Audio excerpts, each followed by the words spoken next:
ভুল থেকে অনেক কিছুই শেখা যায়, অনেক ভালো কিছুও শেখা যায়, আবার অনেক খারাপ কিছু। তবে যারা জ্ঞানী তারা ভুল থেকে ভালো কিছুই শিখে নেয়। আসসালামু আলাইকুম। আজকে আমি শোল মাছ দিয়ে আলু কিউবিক আকারে কেটে নিয়েছি, সেভাবে আলু আর মাছটা ছোট ছোট আকারে কেটে নিয়েছি।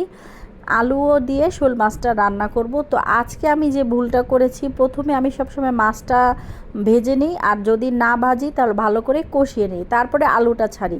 কিন্তু আজকে ভুল করে মাছটা ছাড়তে ভুলে গিয়েছি। প্রথমে পেঁয়াজ কুচি বেশি করে দিয়ে তেলে বাদামি কালার করে ভেজে নিয়েছি, তার মধ্যে হলুদ মরিচ আদা রসুন জিরা গুঁড়া ধনিয়া গুঁড়া সামান্য দিয়ে কষিয়ে নিয়েছি। তারপরে কষানো হয়ে গিয়েছে পরই আমি আলুটা ছেড়ে দিয়েছি, ভুলে মাছটা ছাড়িনি। তো 2 মিনিট পরে আমার মনে হওয়াতে তার মধ্যে আমি আলুর মধ্যেই মাছটা ছেড়ে দিয়েছি। এই যে দেখুন, মাছটা ছেড়ে দিয়ে ভালো মতো এটা কষিয়ে নিয়েছি। যেহেতু এটা আমার ভুল হয়ে গেছে, এখন চিন্তা করলাম এটা তো উঠানো যাবে না, তাই পানি দিয়ে 2-3 বার এটা খুব আলতো আলতো করে নেড়ে আমি এটা ভালো মতো কষিয়ে নিয়েছি, যাতে মাছটাও কাঁচা গন্ধ না থাকে আর আলুটাও সিদ্ধ হয় এবং জিনিসটা আমার না ভাঙে, দেখতেও তরকারিটা ভালো হয়, কারণ খাবার দেখতে ভালো হলে খেতেও সুস্বাদু হয়।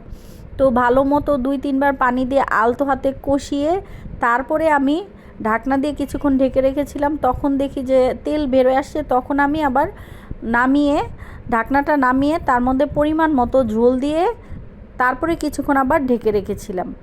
ভুলের আর শেষ নাই, টমেটো দিতেই ভুলে গিয়েছি, কিন্তু কাঁচামরিচ ফালি দিয়েছি। কাঁচামরিচ ফালি দিয়েও আমি নেড়ে চেড়ে কিছুক্ষণ ঢেকে রেখেছিলাম।